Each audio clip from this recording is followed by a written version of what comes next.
Halo Sobat Tamta, semoga kita semua selalu dalam lindungan Tuhan Yang Maha Esa, diberikan kesehatan, serta dimudahkan dalam segala urusannya. Di video kali ini, kita akan membahas tentang kisah perjuangan Mangara Huta Barat yang mengusir penjajah Belanda dari bumi Sumatera Utara. Sebelum melanjutkan videonya, mari sama-sama kita dukung channel ini dengan cara tekan tombol subscribe, like, komen, share, dan jangan lupa tekan tombol loncengnya agar tidak ketinggalan video-video yang menarik, informatif dari Tamta Journey.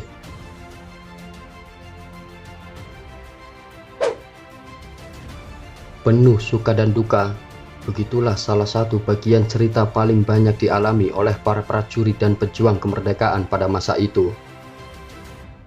Hal ini juga dialami oleh Mangara Huta Barat.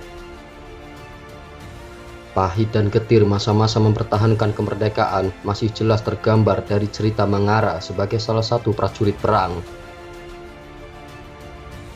Anggota Legiun Veteran Republik Indonesia sudah beberapa kali terlibat pertempuran, bahkan sampai pada saat agresi militer Belanda II sekitar tahun 1948.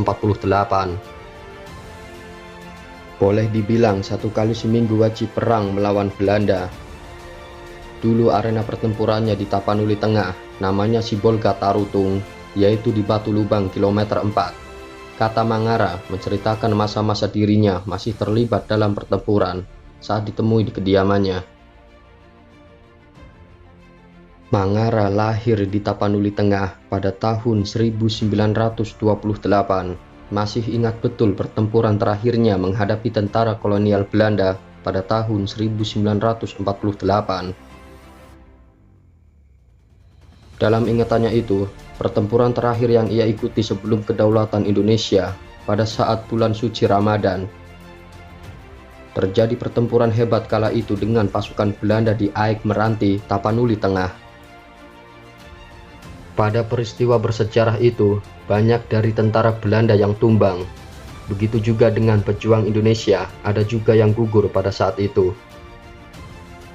Menurutnya, dalam peperangan tersebut, tentara Indonesia diuntungkan dari segi posisi, yaitu berada pada lokasi yang lebih tinggi.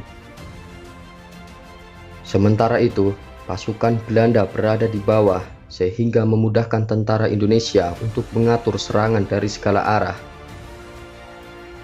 Dengan menggunakan strategi serangan berlapis, tembakan demi tembakan terus digencarkan ke arah pasukan lawan.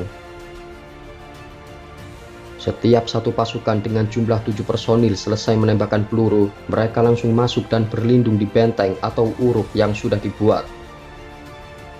Selanjutnya pasukan yang ada di belakang maju dan menembak secara bergantian ke arah pasukan Belanda dengan tetap mempertahankan posisinya. Pertempurannya di jarak yang sangat dekat.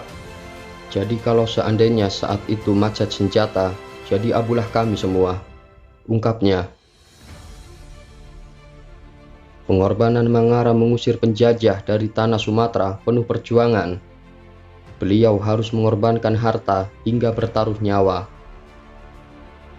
Mangara juga menceritakan pernah hampir gugur saat serpihan mortir menghantam badannya saat pertempuran berkecamuk. Beruntungnya nyawanya masih bisa terselamatkan.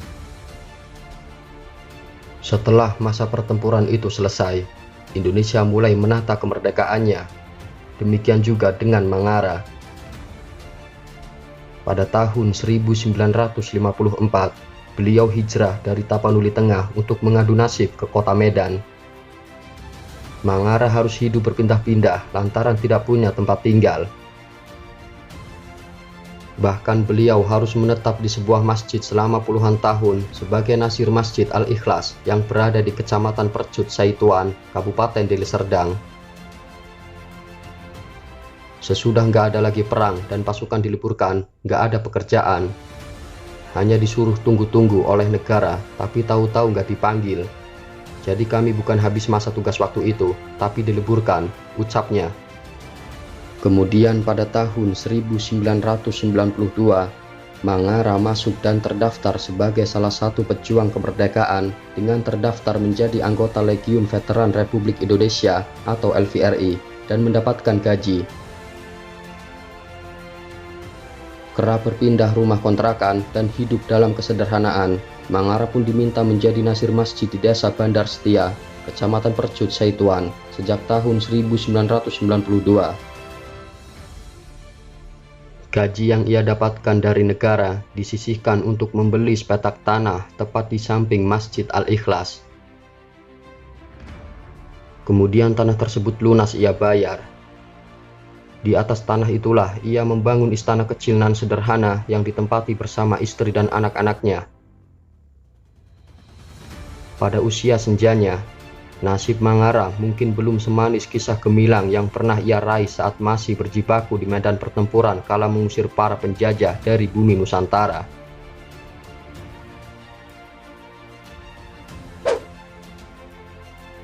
Demikianlah yang bisa kami sampaikan tentang kisah perjuangan Mangara Huta Barat yang mengusir penjajah Belanda dari bumi Sumatera Utara.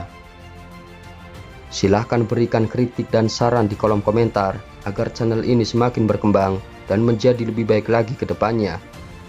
Semoga video ini bermanfaat dan menambah wawasan untuk kita semua. Terima kasih.